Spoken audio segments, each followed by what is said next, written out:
Albert Einstein é considerado um dos maiores gênios da história, mas na infância, os seus pais até recearam que tivesse problemas cognitivos. No livro do jornalista Dennis Bryan, Einstein, Sua Vida, sugere-se que os pais de Albert Einstein, o Sr. Hermann Einstein e a Sra. Pauline Koch, ficaram alarmados com o tempo que o filho demorou até conseguir falar, pois não o fez antes dos 3 anos. Como o próprio Einstein contou em 1954 ao seu primeiro biógrafo, Carl Seeley, os meus pais estavam preocupados porque comecei a falar tarde, comparativamente a outras crianças, e consultar um médico por causa disso. Não te consigo dizer que idade tinha na altura, mas não tinha certamente menos de 3 anos, revelou. Eu sou Newton César. Você é muito bem-vindo ao canal Enigmas no Mundo.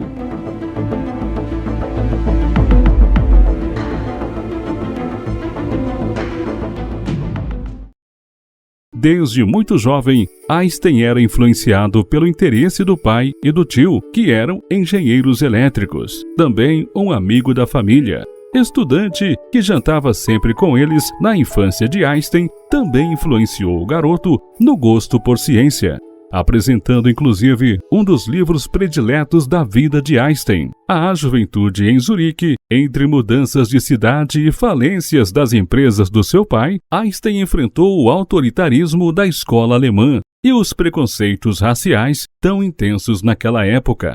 Logo cedo, demonstrou aptidão para atividades individuais. Ao invés de jogos infantis no jardim, com as outras crianças, preferia construir sozinho complicadas estruturas com cubos de madeira e grandes castelos de cartas de baralho.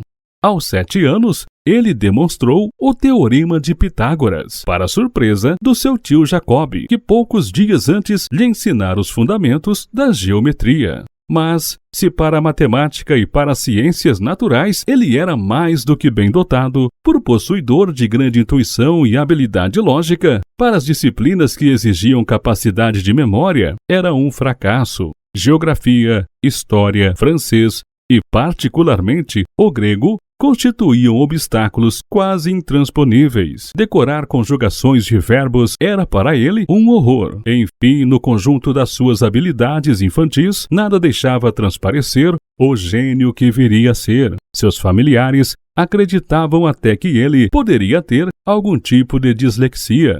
Em consequência das suas dificuldades para memorizações, ele se desinteressava pelas aulas que exigem tais habilidades.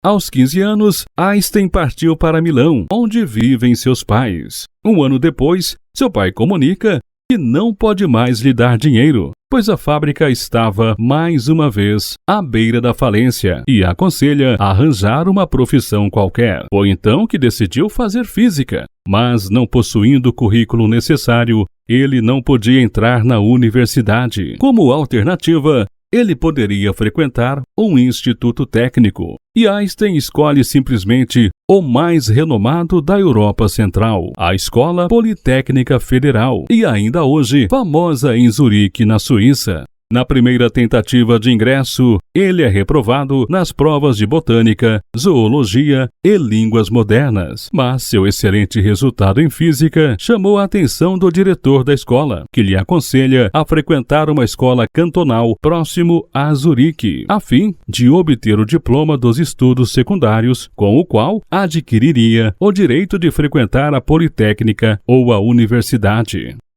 Em 1895, aos 16 anos, Einstein estava mais do que feliz no ambiente livre e motivador da escola cantonal, e já se preocupava com um problema que nem ele nem seu professor sabiam resolver por enquanto. Queria saber qual aspecto que teria uma onda luminosa para alguém que a observasse viajando com a mesma velocidade que ela. Este problema voltaria tempos depois, quando Einstein formulou sua teoria da relatividade.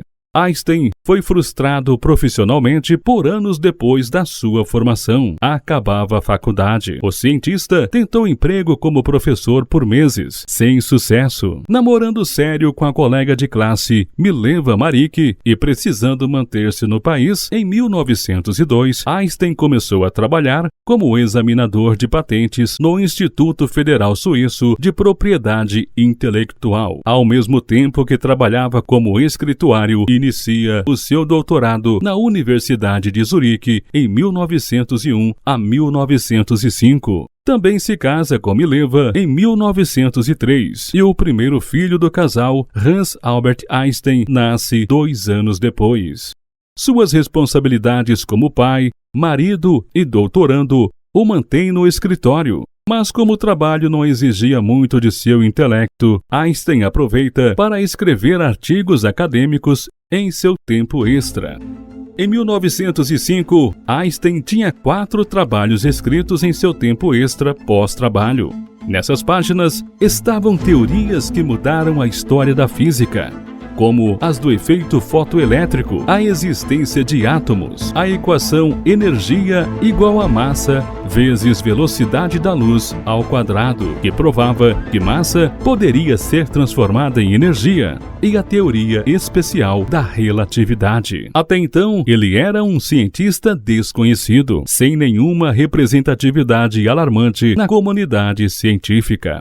Mas, a partir de então, sua vida começou a mudar. Em 1906, aos 27 anos, recebeu o seu título de doutor em física e 2 anos mais tarde, finalmente, conseguiu um cargo de professor na Universidade de Berna. Em 1909, deixou de vez seu trabalho como escrituário para dar aulas. Quando finalizou a sua obra principal, a Teoria da Relatividade Geral, em 1915, entrou de vez para os anais da ciência como um gênio. Em 1921, foi premiado com o Nobel de Física, especialmente pela sua descoberta da lei do efeito fotoelétrico. Na época, ainda eram poucos os que entendiam a importância e efeitos da sua teoria da relatividade, que ainda não havia sido comprovada. O sucesso de Einstein também refletiu em sua vida pessoal. Em 1919, acabou o seu casamento com Mileva, que já estava balançado há anos. Os motivos? Traição de Einstein com a sua prima Elsa e a negação de Mileva em viver com todo o assédio da imprensa, mulheres e afins em cima do marido, além de estar à margem da vida social conturbada do marido. Depois de ficar famoso, Einstein passou a expressar as suas convicções pacifistas em palestras e conferências. Ele era judeu.